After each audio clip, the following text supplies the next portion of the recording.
Israel mengebom lahan-lahan parkir 4 rumah sakit penuh dengan pengungsi di Gaza, Palestina.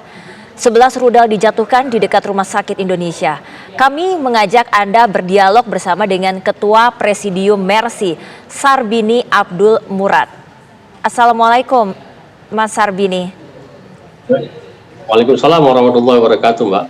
Mas Sarbini, bagaimana kondisi keadaan di sana? Apakah bahan bakar hingga saat ini sangat-sangat sulit? Ya memang rumah sakit kita ini lagi kekurangan semua aspek, Pak. Terutama juga di bidang di solar juga kita sudah mulai mengalami kekurangan yang luar biasa.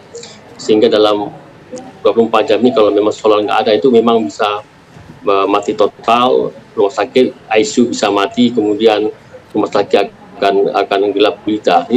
Makanya dalam 24 jam ini adalah waktu-waktu yang sangat menegangkan bagi rumah sakit, sehingga apabila mereka tidak menemukan solar dalam waktu itu, maka kita bisa bayangkan bagaimana rumah sakit bisa berfungsi dengan baik.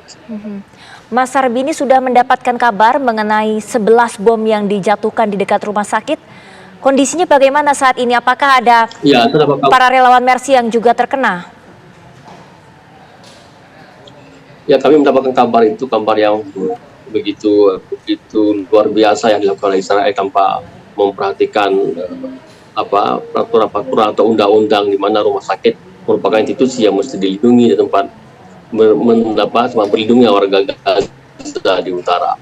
Dan menurut kami ya, teror ini tujuannya adalah agar masyarakat itu keluar dari Gaza Utara. Itu intinya gitu, Mbak. Artinya Israel sebenarnya itu ingin menguasai Gaza Utara dengan menghantam bangunan-bangunan yang memang di situ tempat berlindungnya warga Gaza. Oleh sebab itu yang dilakukannya adalah teror, sebenarnya teror untuk warga itu meninggalkan rumah sakit, sehingga ketika kosong itu merupakan langkah selanjutnya Israel untuk menghajar rumah sakit Indonesia. Kami memandang seperti itu, Mbak. Maka dibangun narasi-narasi di mana di bawah itu ada bunker, kemudian narasi di mana ada pengunjung ataupun warga yang masuk rumah sakit mengajukan senjata. Artinya ini dibangun narasi ini sehingga masyarakat atau publik percaya bahwa rumah sakit tidak steril, ada pengaruh Hamas. Ini yang merupakan satu diksi yang dibangun untuk memang ujungnya adalah untuk mengusir warga dari rumah sakit dengan teror-teror dan akhirnya menghajar rumah sakit, sehingga ada pembenaran bahwa yang dilakukan oleh IDF ini adalah memang tepat karena warga sudah meninggalkan rumah sakit, kemudian di bawah itu ada markas Hamas. Itu yang lagi dibangun sekarang, Mbak. Dan selanjutnya alhamdulillah adalah kami selamat, sehat ya. Dan mudah-mudahan mereka bisa melaksanakan tugas dengan baik dan mereka bisa menjaga keselamatan, dan kita berdoa juga semoga mereka selamat, warga Gaza selamat, rumah sakit selamat. Dan rumah sakit ini adalah rumah sakit yang dibiayai oleh rakyat Indonesia. Mas Sarbini, untuk stok obat-obatan apakah sudah tiba, Mas, dan bantuan dari Indonesia ataupun negara-negara lain, apakah sudah bisa memasuki wilayah Gaza?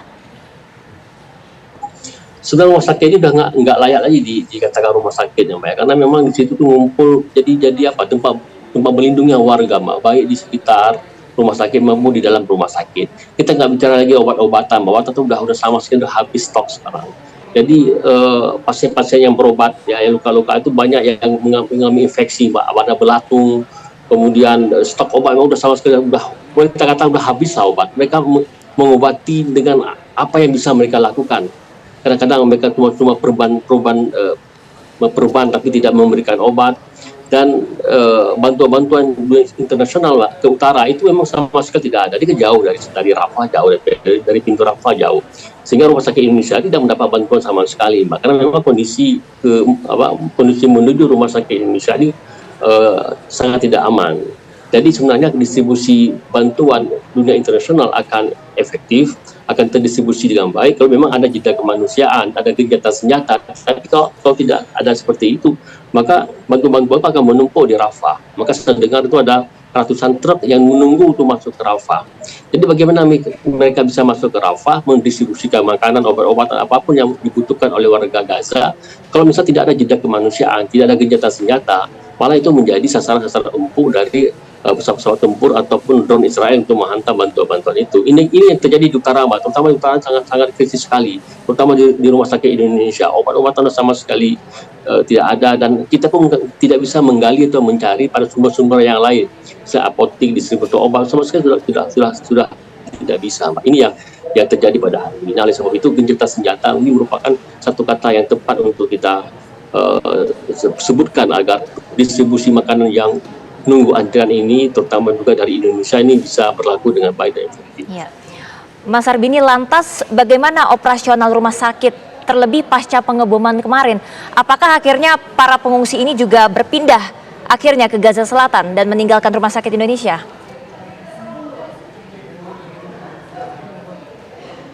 Memang kan skenario seperti itu, Mbak. Itu kan 3 minggu yang lalu atau 4 minggu yang lalu itu memang skenario bahwa warga Gaza Utara itu dipaksa pindah ke selatan. Tapi pertanyaannya bahwa tidak ada satu tempat pun di Gaza itu yang aman, mau di utara, mau di selatan, mau di tengah, ada yang aman, Mbak. Sama aja. Nah, kalau ke selatan itu kan ada rumah sakit Sifa misalnya, ya, yang mereka itu berlindung, sama aja, Mbak. Sekarang rumah sakit menjadi tempat yang diteror, Mbak. Diteror oleh Israel, setiap saat diteror. Cuma satu tujuannya, agar masyarakat itu meninggalkan rumah sakit dan mengungsi mencari tempat yang lain. Sehingga rumah sakit yang harus dilindungi itu akan menjadi sasaran, sehingga masyarakat itu mau tidak mau, ya harus keluar dari Gaza. Ini yang skenario dibangun seperti itu, Mbak. Makanya saya tidak heran ketika terjadi serangan Israel semalam di 11 roket. Dan mungkin nanti malam atau 2 malam ke depan pun akan terjadi hal yang sama. Intinya itu masyarakat harus meninggalkan rumah sakit Indonesia.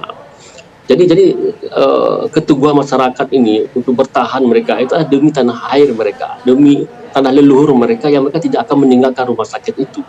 Nah, jadi oleh sebab itu kita mengharapkan pada Israel terutama agar benar-benar menerapkan hukum-hukum perang, di mana rumah sakit tempat berlindung daripada penduduk atau warga yang mencari perlindungan, sehingga mereka tidak menjadi korban dari serangan-serangan yang dilakukan oleh Israel. Ini yang kita harapkan kepada dunia untuk bisa menekan Israel, sehingga rumah sakit Indonesia ini menjadi tempat yang safe bagi warga untuk yang mencari perlindungan. Untuk ditahui ya, Mbak, ya, bahwa rumah sakit Indonesia mau di dalam maupun di luar itu krodiknya minta ampun. Dibukakan lebih dari 15.000 warga itu mencari perlindungan di rumah sakit. Kita bisa bayangkan bagaimana MCK mereka, bagaimana makan mereka, bagaimana minum mereka, dan sebagainya. Ini hal yang tidak bisa kita bayangkan.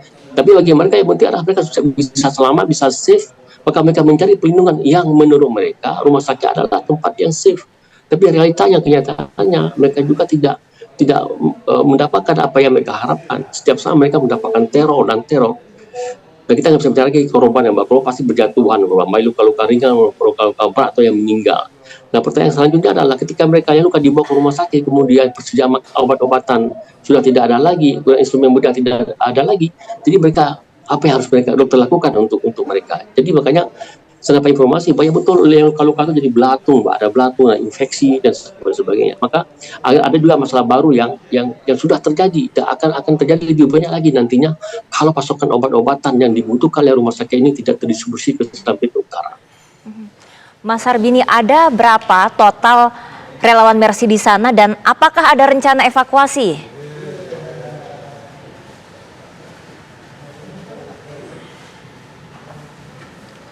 Ya, silakan Mas Sarbini. Ada 3 orang, Mbak. Ada 3 orang relawan kita di rumah sakit Indonesia di Gaza. Ada 3 orang mereka tinggal di rumah sakit dan mereka melaksanakan fungsi-fungsi yang sesuai dengan kemampuan dan keahlian mereka, sehingga bisa membantu walaupun sedikit warga Gaza. Dan selanjutnya apakah mereka ada evakuasi atau tidak, Mbak? So, opsi semua bisa terbuka, ya, Mbak. Kita lihat situasi dan kondisi yang menjadi pertimbangan kita. Jadi kita lihat bahwa apabila misalnya masyarakat di Gaza masih mendiami di rumah sakit kita dan di situ membutuhkan tenaga, membutuhkan kekuatan kita, membutuhkan bantuan-bantuan dari kita, maka mereka tetap di sana. Tapi apabila misalnya masyarakat Gaza sudah meninggalkan rumah sakit dan mereka pergi untuk mengungsi, mungkin opsi ini juga akan diperhatikan oleh teman-teman, dan juga kita memperhatikan juga apa langkah yang tepat untuk apabila kondisi seperti itu. Semua plan itu kita buka, Mbak. Baik, terima kasih Mas Sarbini, Ketua Presidium Mercy. Kita doakan yang terbaik tentunya untuk para relawan dan seluruh masyarakat Palestina. Amin.